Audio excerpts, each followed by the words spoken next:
Good morning, students. I am Vaibhav Khare. I teach in Skyline International School.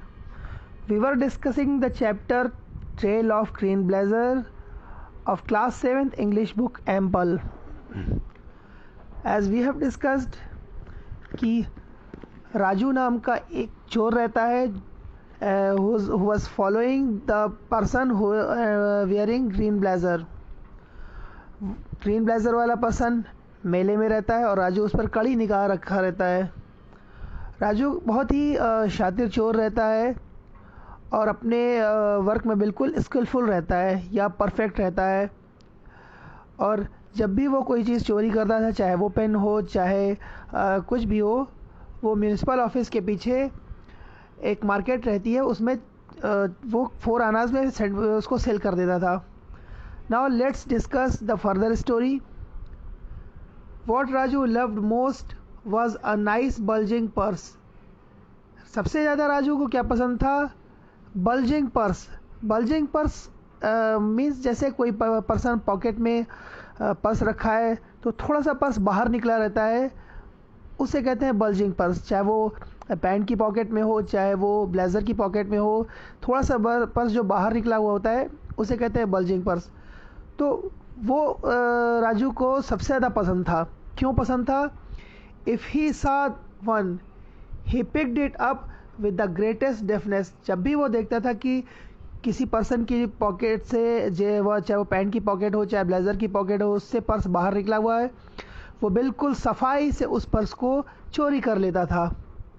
He took the cash in it, flung it far away and went home with the satisfaction that he had done his day's job well. वो क्या करता था? जब वो purse पाता था उसमें से पैसे निकाल लेता था और उस पर्स को जो है कहीं दूर फेंक देता था और बिल्कुल सेटिस्फैक्शन के साथ घर में वापस आ जाता था, जैसे उसने बहुत बड़ा काम कर लिया हो। He was not always easy in mind about his wife. लेकिन घर में आते समय वो अपनी पत्नी का ध्यान रखना नहीं भूलता था। क्यों? मतलब पत्नी का ध्यान रखना नहीं भूलता था, मतलब कि पत्नी उसे कहीं देख ना ले। क्यों ऐसा वो करता था? When he went home with too much cash, he had always to take care to hide it in an envelope and shove it under a roof tile. वो क्या करता था? जब भी जो है घर में जाता था बहुत सारे पैसे लेकर, तो वो क्या करता था?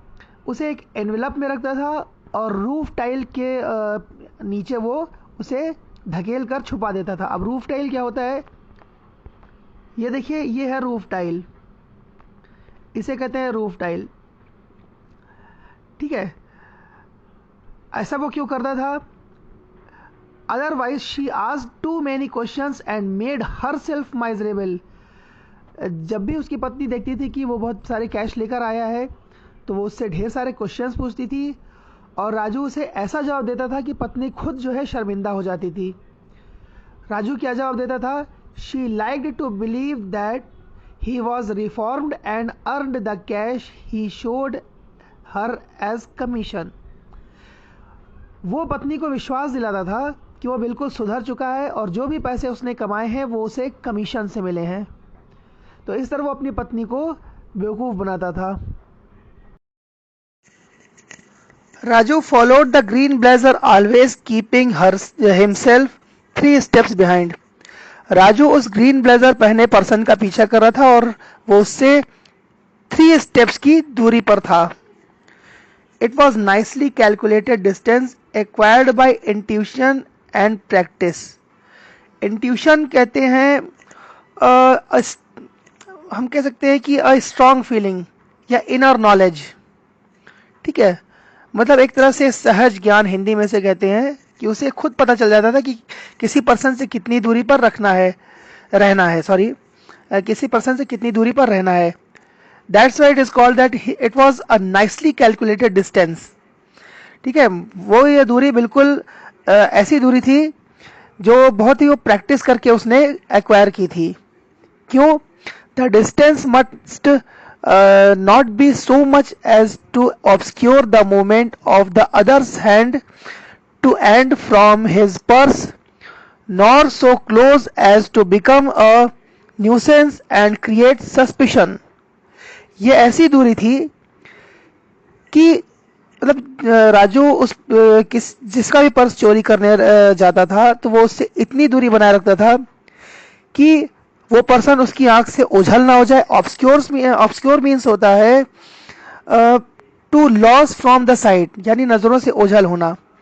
तो राजू उस पर्सन से यानी ग्रीन ब्लेजर से इतनी दूरी पर था कि वो ग्रीन ब्लेजर उससे दूर ना हो जाए, उसकी आंखों से दूर ना हो जाए और उसकी नजर में भी ना आ सके, किसी को शक भी ना हो कि वो चोरी करने जा रहा है।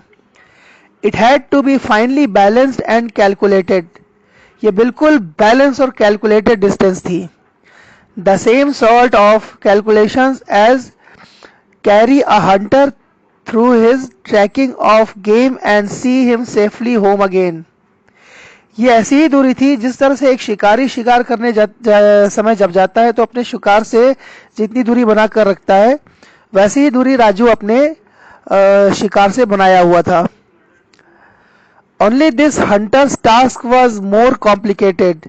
अब देखिए यहाँ पे राजू को भी एक शिकारी की तरह बताया गया है, लेकिन यहाँ पे कहा गया कि राजू जो है एक बहुत ही जो राजू का टास्क है चोरी करना, वो किसी शिकारी के टास्क से ज्यादा कॉम्प्लिकेटेड यानी डिफिकल्ट टास्क है। The hunter in the forest could count his day a success if he laid his quarry flat. एक शिकारी जो होता है वो अपने दिन को तभी सक्सेसफुल मानता है जब वो अपने शिकार को मार देता है, उसे चोट पहुंचाता है या मार देता है। But here one had to extract the heart out of the quarry without injuring it.